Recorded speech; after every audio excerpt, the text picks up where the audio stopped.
Greetings, fellow Watford fans. Omar here, and it's time for the youorns Saturday focus on Watford versus Blackburn Rovers at the Vic tomorrow at lunchtime. And I tell you, this is going to be a rather interesting affair. Blackburn have yet to win away from home in the championship thus far.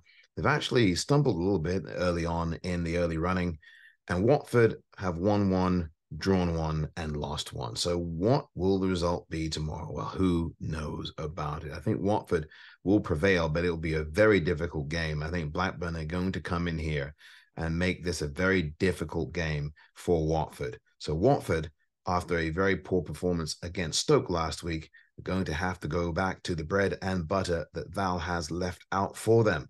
Will they eat that bread and butter? Will they execute? How will it all happen? Well, Watford cannot possibly play worse than they did in the first half of the game last week. And I think apparently, judging on what we've heard from the Watford camp this week, it's been a good week of training.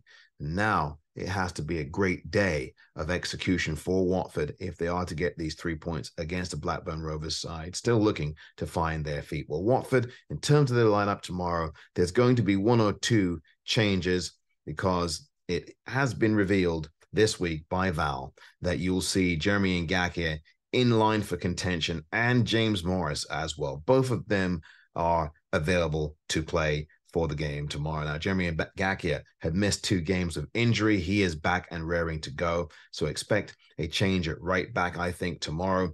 And look to James Morris returning to his left back spot after some cramp.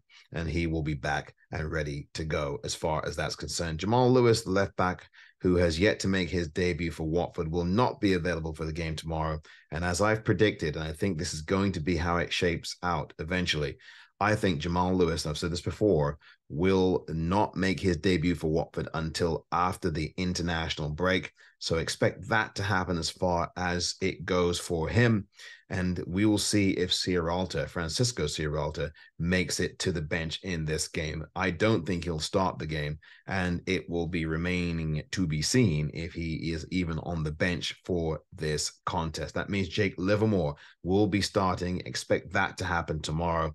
And I also expect tomorrow that you will see the brand new number 9 for Watford, the Great Dane, Mr. Mileta Rajovic, should be there as well for Watford. Probably will come off the bench, but you never know. He may start. We'll see how it goes with he and Bio, whether they will have Rakovic starting or whether he will come off the bench. We'll see how that works as far as Watford are concerned. But because I think Mileta is ready to go, he probably will start. I don't see how that won't happen if he's already been playing football. We'll see how it goes. It's very interesting because Bio's worked really hard for this team. But again, the bread and butter of a striker is to put the ball in the back of the net. And although Bio got off to a pretty good start, he has missed a hatful of chances. And that's why you have a number 9 in Rakovic, who's going to, I think, put the ball in the back of the net. I think he'll score tomorrow as well against Blackburn Rovers. Now, as far as the strategy for Watford, obviously, they're going to have to be a lot more compact. They're going to have to be a lot more of a team tomorrow. And they're going to have an identity, reclaim the identity that they lost against Stoke. That's the key for me. Watford's identity is going to have to be what it was in the game against Queen's Park Rangers and what it was against Plymouth Argyle. That is here the Watford that we know, the Watford that we love.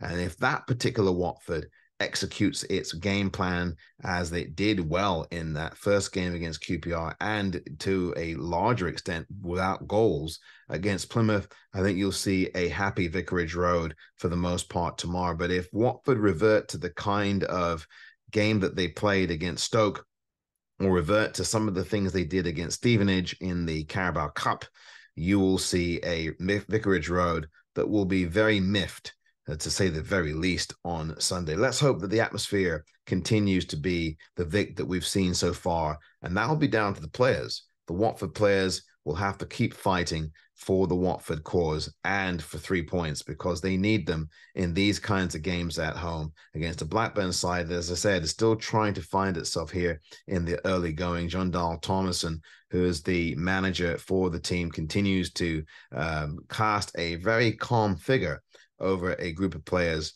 who are, again, still trying to find themselves so far in the Championship. Watford were unable to beat Blackburn Rovers last season. They lost to them away from home and then got a 1-1 draw coming from behind to get that draw. Wes Hurt scored the goal to make it 1-1 at the Vic last season.